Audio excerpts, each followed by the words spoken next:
Welcome to the Revolution Church podcast.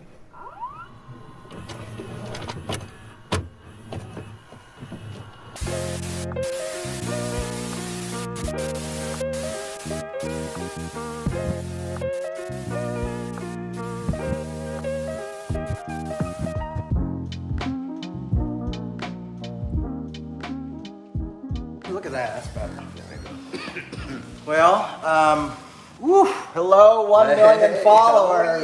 Yeah. 5 million followers. Hey, we're early today. Welcome to Revolution Gathering. We're early today because we are flying to North Carolina for the project, the unnamed Tammy Faye documentary project we're very secretly working on. And we're flying to North Carolina for about 24 hours, but we're flying there really soon. Why? During the normal service time.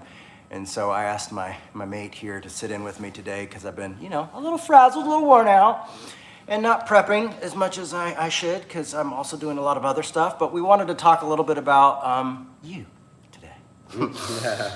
You isn't the one person who's watching. Hey, the numbers are climbing. It's already 1 million viewers. Oh yeah, that's true. Yeah. 1,046,000. Just watch that. That number grows just. Well, good morning, by the way, to everybody, and welcome. Mr. Rollins, welcome to Revolution. Thank you. I like the studio. It's nice. Yeah, it's lovely. It's an empty room, we're in a warehouse in Los Angeles, California. I got this sofa, by the way. This sofa cost me $100. Really? Yeah, I got it. I bought it. It was used on a film set, and then they were selling it, and it was covered in paint and terrible. And they said it was fake leather, and it wasn't. It's a real Chesterfield. And I almost threw it out, and then I cleaned it down, and I reupholstered bits of it, fixed it up, and it's nice. Yeah, I like almost worth it. Yeah. The adults theater. Was this at the adults? Yeah. That's it. Adult movie set. Get his spread down a lot. Yeah.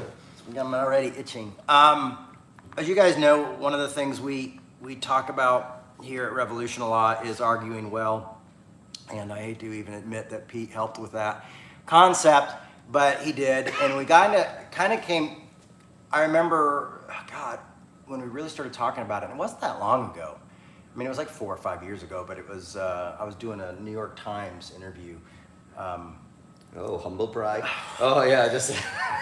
It was the New York Times. Yeah. Have you heard of it? Small paper. It's just after I'd done that Kevin Cole fashion billboard. Kevin thing. Cole, yeah. Kevin Cole. Yeah, Kenneth, no. Kenneth Cole. Who was it? That was Kenneth Cole was a long time ago. So, yeah. Well, if it makes you happy, I don't think they printed the article. Did they not? The New York Times article, no. I think they ended up going another direction. But yeah, well, I remember. Yes, so maybe. Awkward. But one of the things we were just talking about is, for some reason, we ended up talking about arguing well and how the country really suffers from that, and that we kind of move on to one crisis to another in this country. Well, the New York Times is exacerbating arguing badly, so maybe your article wouldn't have fitted very neatly in their paper. So we were talking about how do we argue well, and so that's one of the things I kind of wanted to talk to you about is what's your advice on arguing well as one, but also kind of what was when did that start becoming part of your work and something that inspired you in your work? I mean, was it something from home, or was it something that you noticed happening when you were going out and speaking, or was it just something you were studying? Oh yeah, something we were talking about just before we went live is, for me, one of the things is about the need to listen well. So, and that's connected to arguing well, but I'll talk about listening well for a second. Is and we can go as deep as you want. I'm going to show you. Let's go here. I'm going to show people how to listen well. Lose the mug. Oh, mine's from my socks. Yeah. What are you doing with your socks? I was trying to put them on my feet, but you were doing it really subtly, trying to make sure they didn't see it. So anyway, go ahead. I'll just keep them off. No one can see my. Yeah, your feet. Oh God. Yeah, listening well. And one of the things about that is the unconscious. Like, I would want to argue, and we can talk about it or not, but that it's not simply that individuals have an unconscious, like groups can have an unconscious, society has an unconscious. And the unconscious isn't an area in the brain, you know, that you can find through kind of neuroscience. But yeah, the unconscious is kind of like the self-division of the subject. There's some sort of contradiction between two different positions, and what you're not aware of comes up. So, for example, a friend of mine, I thought this was brilliant. She met this guy at a party, and then a week later, she met him again on the street, and she was like, "Oh, your name's Willie," and he was like, "No, it's Dick." Right? So there's an example of the unconscious speaking, right? Yeah. It's just a mistaken name, but the two names, you suddenly go, "Oh, what she's thinking." Or blue for evolution. Sorry. Another one on that, which I think is very funny, is somebody said to me on a text that they wanted to send a voice message to somebody, and not a voice, instead of a voice message. And, you know, when we talked, it was like, oh, this person liked the person. So what they wanted to do is they would like to send something illicit to the person. But what they were talking about was a business meeting. I have to send that person a voice message, but the unconscious. So unconsciously, we're all perverted. Yes. Yeah. So there's like two things going on. There's the desire for work, and there's a desire for there's a sexual tension, and then the unconscious kind of erupts as a distortion, what's called a parapraxis, a distortion in the field of consciousness that basically betrays us in a moment, but we're so unaware of it. It's like it's once you train yourself, you can see it in other people, but it's very hard to see your own unconscious. Do you think, but like you said, there's group unconscious? Oh yeah. So I mean, do you think that like that's one of the reasons, like, just for an example, like in this country, the right and left have something that does not allow them to listen to each other? Yeah, well, the reason why I think it's good to listen well is that if a community has an unconscious, that means that you'll have a community that said that, for example, they self-identify as, say, loving and tolerant and free and accepting of all, right? Right. And I've seen this. I know some people. I've seen churches as well say everyone welcome, but I know in kind of New Age LA circles they have these events, so they go everyone's welcome. But of course we know they're not. Like, we know that some of the groups I'm thinking of in my head, I won't say, is like if someone came along who was, say, a gun rights activist or whatever, went to their festival, they would not be welcome. So Right. But they don't see this. So they're Like literally safe space. Yes, It's safe. safe. But they don't see it. That's the thing about the unconscious, is you don't see your mechanisms and your own contradictions, and so you need the other to see it. And so what you do, and so something I do is a practice. And I enjoy it, but it is a practice. I will watch, often say on YouTube, I was watching all these really interesting fundamentalist critiques of society recently, really fundamentalist ones. Because often you need the other person's eyes in order to see yourself. Now, I'm not progressive, so I wasn't doing it for that, but I was looking at what is the fundamentalist critique of contemporary culture. And in a sense, opening yourself up to listen to the other, they can help you see the unconscious that is within your own collective. And you can begin to say, oh yeah, when we say everyone welcome, oh, I didn't notice that there's this weird contradiction that's happening in that festival, for example. Yeah. And then Festival, weird choice of words. yeah. I wonder what festival you're thinking of. Yeah. And then yeah, I'm just passing quickly on. And then what? And then It's wild. No, you did. No, I was not thinking. I was I didn't thinking. know. Okay. You're thinking something else. I know. I just said it was wild. It's a wild idea. Okay, go ahead. Hilarious. But if you listen to the other, they become an instrument of your further transformation. So, because when you encounter your own inner antagonisms, bring them to the surface, you can begin to change. So whatever grouping you're in, the other becomes an instrument of your further conversion through being the eyes that allow you to see your own unseen, unknown, unconscious. So it's like when Paul is talking about, like, there's this something work within me that's challenging me, and I do the things that I don't want to do. Yes. You know, I mean, that's I mean, for folks who aren't familiar with unconscious, you know, that's kind of it. I mean, as I've gone to see my analyst, you know, a lot of my dreams express to me things that are unconscious. It's like your unconscious trying to communicate with you. But so we don't even realize that we're excluding others in a way because and how is it that it's just not rising to the surface? I mean, maybe some of us will see it now that you've mentioned it, like, oh yeah, I have been a member of a community that said all are welcome. Because I think even like for probably a lot of the folks through Revolution, you know, who grew up more conservative, you know, but they also probably had a church sign that said all are welcome, but the other group wasn't welcome, you know. And now we have all these, oh, we're all welcome and then rainbow flags and all this stuff, but you know. Of course, the gun-toting Republican who comes in all of a sudden doesn't feel as welcome because their ideas are different than ours. Which can be very disruptive for the community because we don't like to be confronted with our own inner antagonisms. You have to, and almost our defenses go up. That's why people need to be at ease. People need to be trusting because we don't like to see ourselves. Like we don't like to see the truth of our desire. That's something that, in fact, Freud would say our consciousness is almost designed as a defense against an encounter with our own desires. And then the symptom is what arises out of that denial of the truth. And a symptom is basically a coagulation of a contradiction. So your symptoms are in a sense, they hint at the truth that you cannot tell yourself. And so whenever we're confronted by that, we'll get very defensive. Like, so for example, I think it's very interesting, like a phrase like my body, my choice? Yes. That's really interesting because now two sides use that. Yeah. One person in terms of abortion, the other in terms of vaccinations. And you can see how that is a really interesting kind of thing because people who meant it in this way suddenly go like, no, but not in that way, or that way and not in that way. And you see again, there's this kind of symptomology to this that is very disturbing for both communities in a sense. Yeah. You know, and I guess the all are welcome is another another example of that. Yeah. Because we really know that there's really no church sign that says all are welcome that really means all are welcome. Yeah, and that's my thing is like, or place like that's this thing where they just with the club that just canceled the comedian in Minnesota.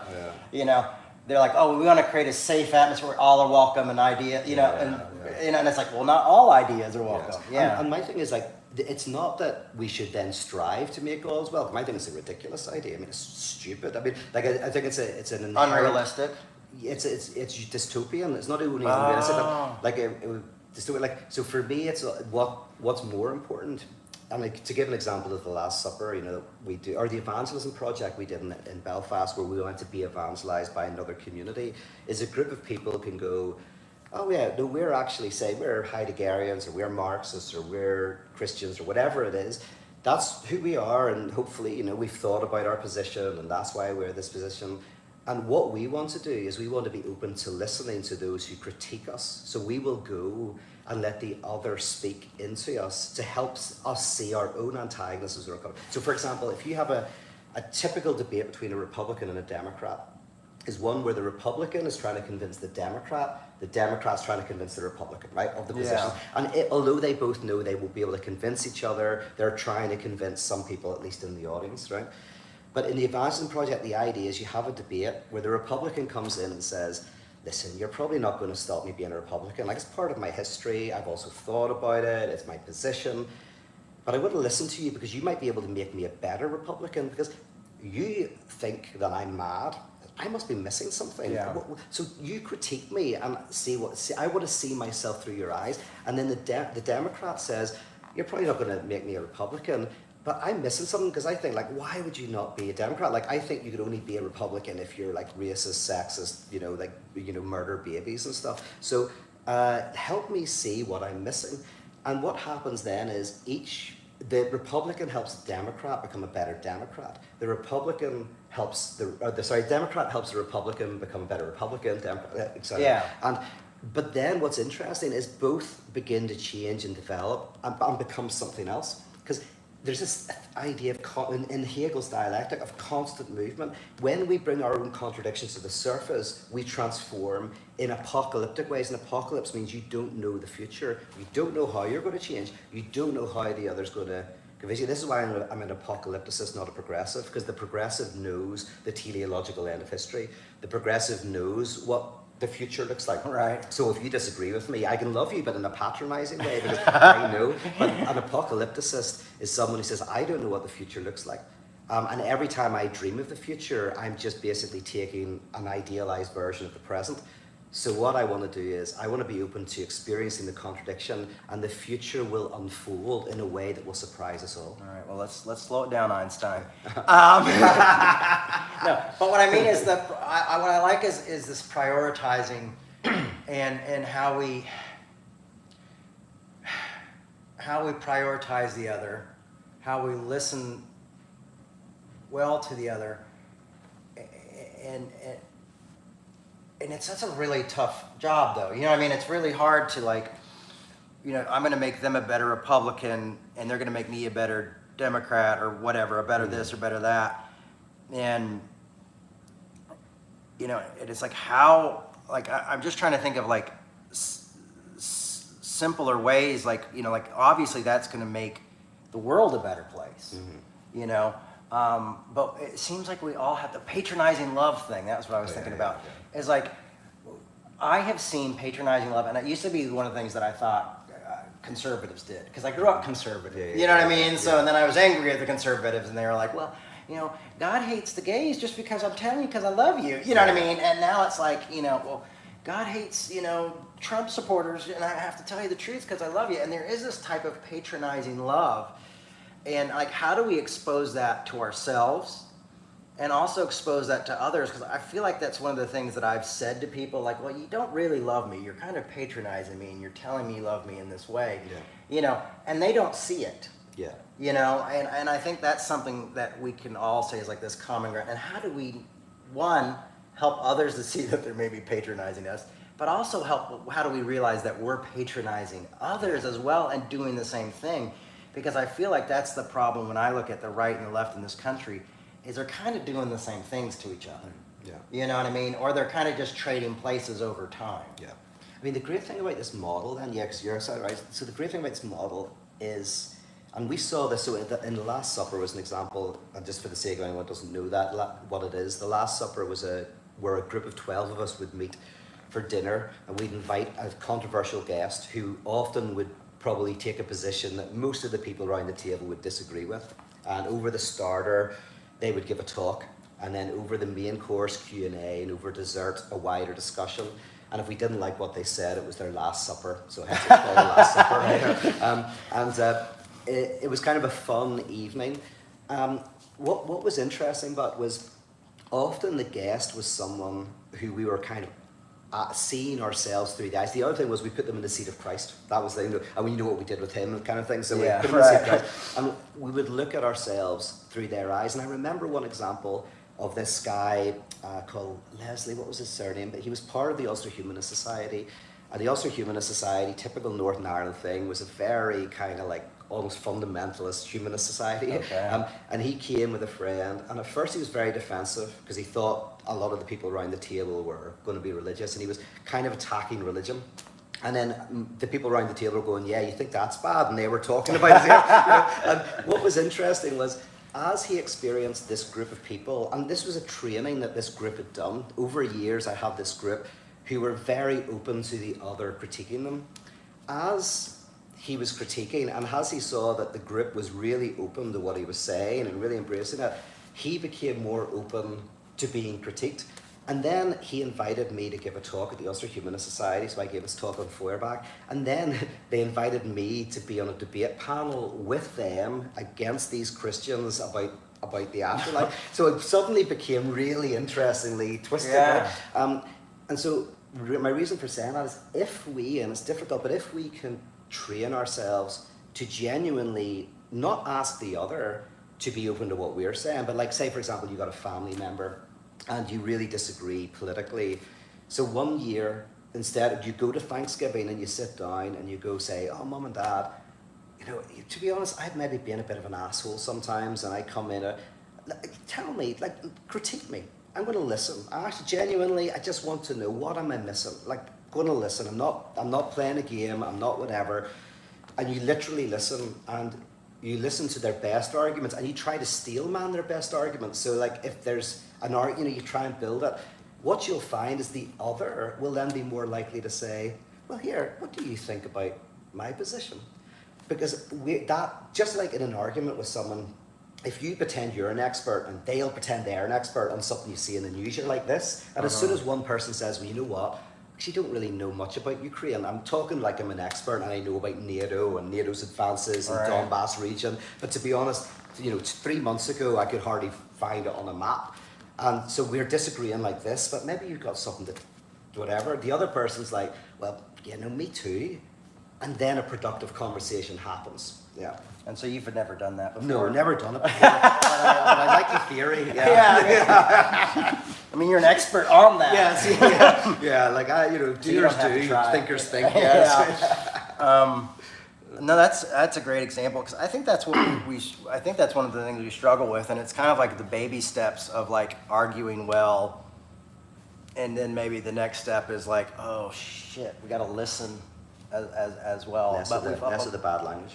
And then let people know, like, we're willing to listen well. And I think, though, like, that there seems to be such a defense mechanism, and even in this group here, of this of like, well, if you don't recognize my humanity, or you don't see this, and one of the things I'm always trying to talk to everybody about is Dr. King. Is like, Dr. King was always like, well, it doesn't matter if you don't recognize my humanity. We still have to have a conversation. Yeah. You know, despite that, like, because that's how change happens. Yeah. And also, like, the really controversial bit of this, I believe it very strongly, but the controversial bit is you can only listen well if you genuinely open yourself up to the idea that I could be the baddie.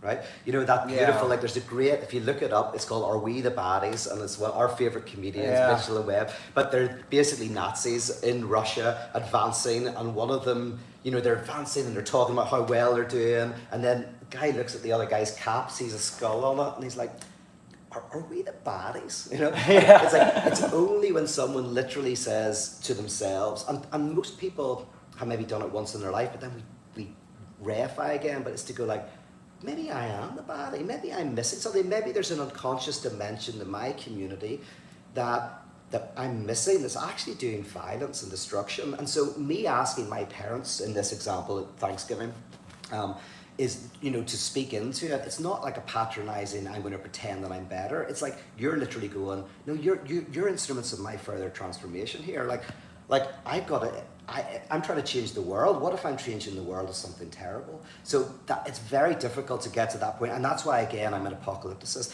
One example of this politically is where I'm from, Northern Ireland. And you know a lot about this, the Good Friday Agreement. Was in Northern Ireland, it was a 30-year conflict. And we were destroying ourselves. And eventually all the major political leaders got together, and they all had to kind of give up their ideal of what they thought the future looked like and have a massive conflict, political conflict, over 3 days, arguing, and created Good Friday Agreement because it was signed on Good Friday. And it was apocalyptic in the sense that none of us knew what was going to happen on the other side of this agreement. Everyone just had to be open to bringing up all of the conflict, all of the destruction that was going to wipe our country out. And we found a way, and by the way, it was crazy, some of the things we did, like, you know, like disbanding the police force and stuff like that, crazy ideas. But it was an apocalyptic event, not a progressive event, because everyone had to give up their vision of the future. Oh, interesting. Yeah. Go like, I don't know what's going on. And that's why, like Dylan Moran, I've often quoted the comedian, he said, war is the inability to have conflict. Like, war is when you want to destroy the other because you cannot stand to be in a conflictual dynamic with them. So war finishes when conflict happens. And this was conflict. This was like, I don't know what's going to happen. I just have to be in the same room as you, and we have to talk it out, find it out. And something novel arises. And so novelty is very important here. Novelty and surprise happens in apocalypticism because you don't know what's going to happen. New solutions are found. How do we open up ourselves to that? I mean, like, what is your advice to, like, I mean, I guess it is like go to your mom and dad's for Thanksgiving and listen to them. And for some people, that's like horrific.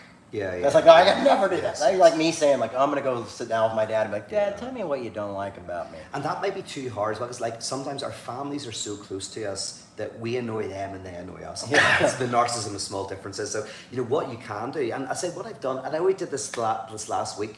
I went back to it, but one of the things I love is intellectual, honest conservatives often have the best critiques of contemporary society. So for example, if you read someone like C.S. Lewis, G.K. Chesterton, whatever, these people have incredibly insightful critiques of contemporary culture.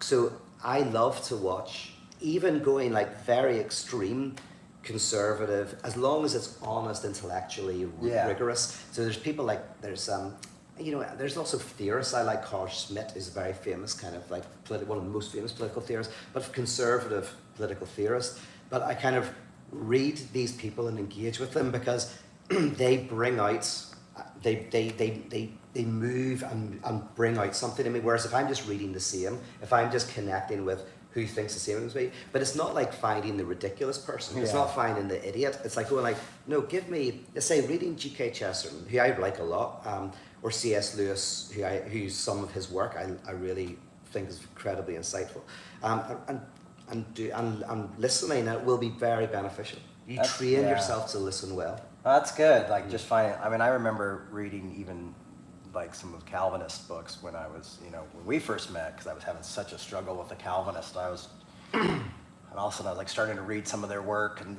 like, it was so painful. But at the same time, you do see things like, and it's not as black and white as I'm thinking it is either. Like it's definitely not as what they're thinking. But you know what? It's also not. It's tough. And I think reading is a good place to start. Is maybe reading someone that you don't completely agree with. Yeah. And it's all about, so what lies behind this theory, which we've talked about a lot, what lies behind this theory is the notion that, to put it very briefly, is like that knowledge and truth unfolds through antagonism throughout history. So for example, being, like life out of being, consciousness out of life, self-consciousness out of consciousness, reason out of self-consciousness, right? These massive moments within the history of the cosmos, all of this journey is a journey of antagonisms, and these antagonisms and contradictions unfold into different forms. Evolutionary theories, and name for it in biology, incompleteness in mathematics, indeterminacy in physics, etc. But so in this idea is like, for the forward momentum of society,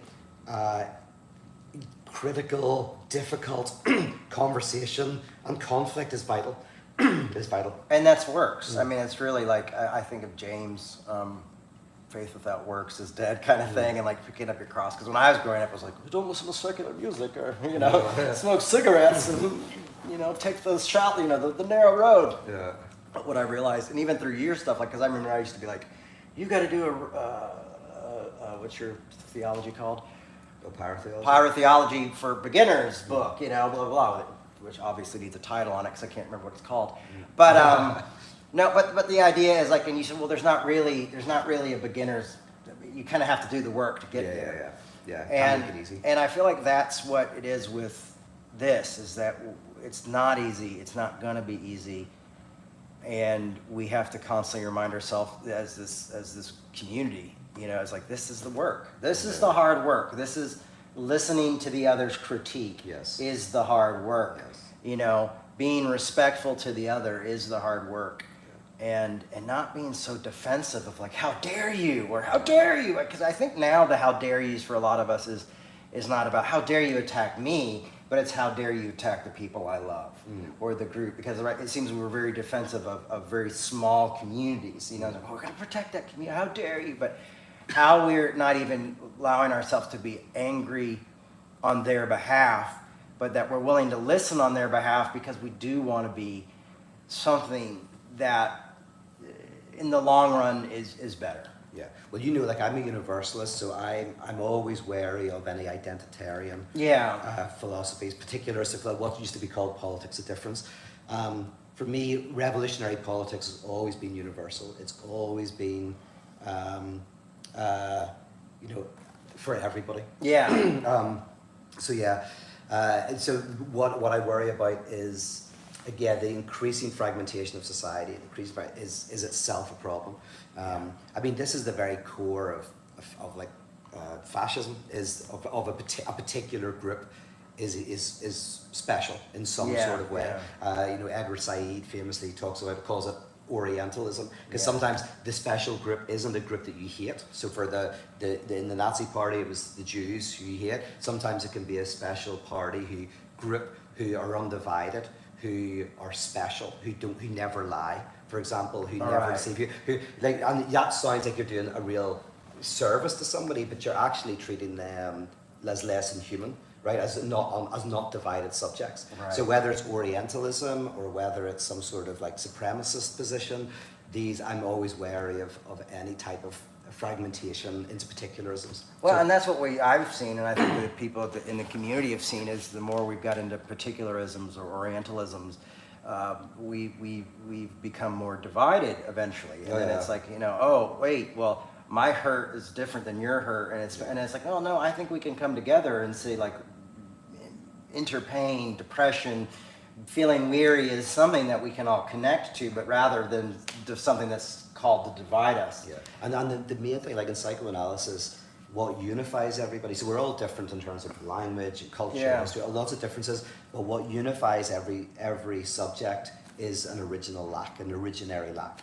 Theological terms, original sin, but an originary lack, which means that there is life after death, and we are the evidence that there's some sort of death that we have to undergo to become living. So in psychoanalysis, it's called castration. Castration is where, like, the infant has private pleasure. The infant's at the mother's breast, feeds and then sleeps, right? Private enjoyment, whatever. But the incest taboo, which every culture has an incest taboo, is basically the demand: you cannot stay with your mother at the mother's breast. You have to be public. You have to enter the world. And with the incest taboo, what you have is, I say, in anthropology it's called the incest taboo, in psychoanalysis castration, but they're kind of the same thing. With the incest taboo, you have this notion that you have to find enjoyment out in the world, and you can't have like this oceanic oneness with the other. So we're all divided. To be a subject is to be marked by a loss, to have something cut from us, and the cut is different depending on the structure, etc. But we're all cut, and so we're unified not by something that we share, but by a lack. And in Christianity, it's called the Eucharist, where the religious community is gathered around the shared loss of God, the death of God. In Burning Man, it's the destruction of the man, right, in the fire, right? But in AA, you're unified around a shared loss, the losses of that came with alcoholism and all of that. So there's two types of communities that are gathered around what we share in common. They always need an enemy. You'll always have an inside and outside, or a community of all outsiders, a community where we're all on the outside, we're all cut. And for me, the Pauline universal is not a universal where we're all in, because Christianity's always been a universalist religion. So conservative universalism is the messages for everybody. So it's a universal message, but a particularistic response. So some people get into heaven, but it's to the ends of the earth. It's universal, right? Liberal universalism is, it's universal and everyone gets in. So in heaven, we're all at the table. But the radical Pauline universal is everyone's on the outside. That no one gets in. That we're all in hell. Like there's a certain sense in which we identify with the one who lost all identity, the one who was cursed of God, naked, removed from society. So that Pauline universal is the universal of psychoanalysis. And existentialism. I mean, that's why I love Galatians so much, is because he's basically saying we're all outsiders, and we're going to have to remain outsiders to each other, because so much of this is built within us. But we still have to be a community of outsiders amongst outsiders, because that's the only way you can be a community of outsiders, if you're all outside. I mean, that's why we try to talk about diversity of thinking at Revolution. Is like, hey, we do have people who are conservatives and or Republicans, and people who are Democrats, and people who are whatever parties, and people who have different belief systems, and that's really great. And it's easier to pull them together online, to be honest with you. Like we can argue a little well on the things, but I mean, I think if we were all together constantly, it might be a little bit tougher. you know. And I've heard different people say, oh, I think that person's unsafe, and then later they're really good friends with them, and then, oh, I think that person's unsafe, and then later they communicate together. And but it is interesting, like, to try to create a community of outsiders. But people will often come together and say, well, we're the outsiders. And so the community comes thinking that they're the outsiders, but then they all of a sudden, the people who are now the outsiders to that community are the people who made them outsiders. You know what I mean? Yeah. So you often come with that difficult problem too, is like, you know, you almost automatically create another or an enemy or something like that. Yeah, exactly. No, there's this for me, Christianity at its core is the breakdown of the scapegoat mechanism. Like at its core, René Girard is right. I think Lacan says it better, but René Girard is very good. There's a scapegoat mechanism where, so at the very core of Christianity is God, Christ, who's innocent. Yeah. We project our own darkness onto the other, kill them, and then realize that they're innocent and that darkness was in us. So it's the original, that's where you get transference from. So we all undergo this experience when, so for example, a trend that was a few years ago now, I remember, where there was a thing called a Karen, that was a middle-aged woman who, you know, he was acting badly, and everyone would mock them. And it was kind of horrible, but it was like... They'd be like, sit down, Karen, or... Yeah. So it was, and everyone took real glee in mocking it, and some of them deserved it, some of them might just been having a hard time, some of them were mentally ill, doesn't matter, right? But the point is, this gave people a chance to take their intolerance and put it onto somebody else. Yeah. So that's transference. You put it onto the Karen. The Karen is the Christ, right? Whether they're innocent or not, doesn't matter. That you put your intolerance and your hate on it. You feel justified in throwing the stones at them. Give us Barabbas, you know. And it makes you feel wonderful. But then Christianity is this amazing moment where it shows you the next 10 minutes of the video, where the woman breaks down and says, yeah, I've got, I've had psychotic breaks, and you know, I've been in and out of therapy, or, you know, I just lost my job. And in that moment, you having laughed, if you see the next 10 minutes of that video, you're like, oh, I'm a dick.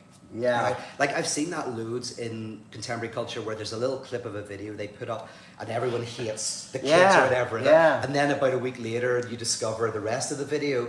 But sadly, people don't necessarily have the conversion moment where because that's the conversion moment with Paul, is the realization, you know, Paul, why are you persecuting? Saul, why are you persecuting me? Or Paul, Saul, why are you persecuting me? Is that, in other words, what you're persecuting is God, is the innocent. And then in seeing that, you're converted. So the conversion moment in a non kind of demythologized way is when you see the Karen and you're laughing at them and you hate them and you feel all this vitriol towards them, and then maybe, yes, you discover that they suffer from a schizophrenia. Yeah. And you're like, oh. Or you didn't see the 5 minutes before, whenever that person was provoked or whatever it is. So the scapegoat mechanism is key. Why was I talking about the scapegoat mechanism? Because I was going to say something else. But anyway, what were you asking? Well, you were saying that that's part of, like, what Christianity is. Oh, yeah. Thank you. Yeah. So that's the scapegoat mechanism. And the thing I was going to add to what you were saying as well is that the thing about the outsider is, technically, if you take someone like Jean-Paul Sartre, is we're all outsiders. To be human is to be otherwise than what you are. Like, a rock is a rock, a sofa is a sofa, a dog is a dog, but a human is someone striving to be human. So we don't say, oh, that dog is very in-dog-like. Or we say, that person's very inhuman, right? Yeah. To be human is to ask, what does it mean to be human? And you ask that question every time you decide to lift up the phone to somebody or not lift up the phone to them. You're asking a question about, who am I and what's morality? This question is implicit in everything you do as a human. And someone like Jean-Paul Sartre beautifully says that we pretend to be, whenever we act normal, I've got a great book called On Being Normal and Other Disorders. Right? Whenever we act normal and we try to fit in, it is a type of imposter syndrome. We are, in a sense, to be human is to be a rebel, is to be inherently, to not fit in, to be in the world but not of it. And you can only hide that and pretend to fit in at your expense and the expense of other people. So even the winners lose in our society. The losers lose doubly, but even the winners don't feel fit. Even the rich, like, you know, you look at Johnny Depp and you find out about his life, but you see behind the scenes that, you know, he's depressed, doing loads of drugs. Not like, if anyone should be happy, you know, it should be, and I'm sure he is at times. But you go like, oh, even the winners lose. So for Jean-Paul Sartre, he's like, how do we enjoy not fitting in? This is why psychoanalysis is very different from most therapies, because most therapies are designed to optimize you, to get you to fit in, to make you a better worker. You listen to you listen to clinical psychologists, you listen to they try to make you fit in. Whereas it's about how do you productively enjoy not fitting in. But I mean, that's almost like if you look at punk rock, how punk rock started was like, this is how we come together as a community of not fitting in. Now over 30 years now, it's a group that, people fit in and who's out, and, people are like Judge Johnny Rotten, like, is he punk or not because of his political beliefs? Like, is he in or is he out? Yeah. When it originally started about, like, we're all outcasts, we all come together. And so I think that's the lesson is, like, we can start those communities, but how do we keep those communities true to that? Yes. You know what I mean? Yes. So, like, when all of a sudden, like, oh, well, all really John Lydon or Johnny Rotten is doing is just continuing to be the outcast amongst the outcasts. And how do we stay that community that allows that to be there? That's it, absolutely. And that for me is the difference between like community and communion. Or I like to use the word a communion, just for the religious sense, but for me a communion is a group gathered around a loss and gathered around all being the outcasts, feeling that. And it's not about going like, oh, I'm an outcast. It's like in Alcoholics Anonymous, you'll get someone who's very rich, someone who's very poor, someone who's all walks of life. All walks of life, all political differences too. Exactly. But there's a shared loss. Now in Alcoholics Anonymous, it's a loss connected to obviously alcoholism, a universal loss, which is the loss connected to the incest taboo or castration. So a communion gathered around the universal loss of what's called the death of God in theology, unified around the death of God, is a communion that attempts to keep alive the experience of being outcasts.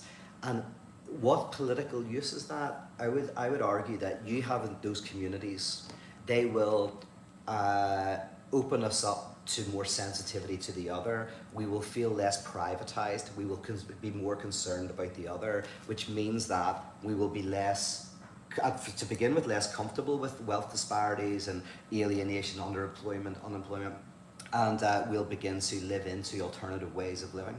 It is a radical political position. Yeah, and it's tough, and I think that's the whole dying to yourself or taking up your cross or taking the narrow road or doing those things, because it feels like you almost have to fight against your instincts a little bit. Yeah. And like you said, you have to, like, you can't get in touch with your own unconscious on your own, or the group unconscious on their own. You almost need the other to create us, to allow us to see that. Yes. So if someone doesn't believe in the unconscious, this won't make sense, because you go like, well, no, a community doesn't have an unconscious, so they don't have a symptom, they don't have a coagulation of contradiction, and therefore my community is self-transparent to itself. So you'll meet people, he says, like, there's people who think they're transparent to themselves. They go like, I don't know what you think, but I know what I think, because I'm with myself all the time, right? So the idea is like, whenever I ask you, what do you believe? That presupposes that you know what you believe. Now in psychoanalysis, it's different. You go like, you don't know what you believe. You might not believe in ghosts, but when it's late at night and you hear a creak, you suddenly get frightened that there's something haunting. Or you don't believe a duvet cover will protect you from a knife attack, but you'll put it over your head and you hear something. We don't know what we believe. We're not transparent to ourselves. It's not that you're not transparent to me. You're not transparent to yourself. In the same way, communities, it's not that communities are transparent to themselves. Very common belief in kind of a non-psychoanalytic modern society is that your community is transparent to itself.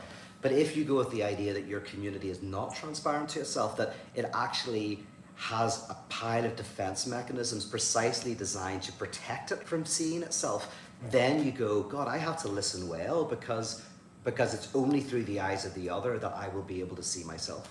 Wow. I think we're going to leave it there, because I think that that's kind of the call for this next year. We're in the middle of this year, but still just this next step of what we're doing with the Revolution community and gathering is now we move from arguing well to listening well to maybe realizing what are our defense mechanisms, what is our group unconscious, and how do we better become members of community. And if we are going to be outsiders of outsiders, that we really have to work constantly to allow there to be no outsiders, interestingly enough. But thank you, Pete Rollins. All right, that was lovely. Thank you, folks, for coming in early. And to all of our 11 o'clock members, we're on an airplane right now, but we'll talk to you soon. Love you guys. If you like the work that you're seeing and what we're doing, you can go to revolutionchurch.com to support this community and help us out. And thanks. Thank you, Kyle. Is that Kyle? I think Chris? We're old, yes. Yeah, Chris, we're- it's Chris. I'm like, wow, what an exciting thing to have Pete here, you know, who's such an influence to my work. I mean, we're best buddies, so often I forget that kind of stuff. You see, that's his unconscious, evil. He doesn't know a duvet cover does protect from knives attacks. See? That means he loves me. Yeah. But no, so we've got this. We've got, you know, so it's neat to see those influences, and it's also neat to have me so I can simplify it so you guys can all understand what this weirdo is. He thinks he's really smart at saying. Actually, I just say what I want to say. But we love you guys. Take care. See you next week. All right, bye-bye. Bye. Share this. Boop.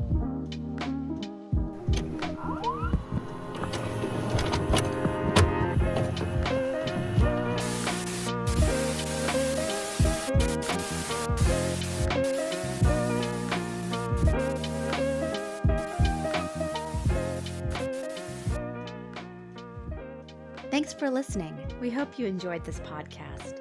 To make your 100% tax-deductible donation today, please visit revolutionchurch.com/donate. You can also learn more by clicking the donate section on the website.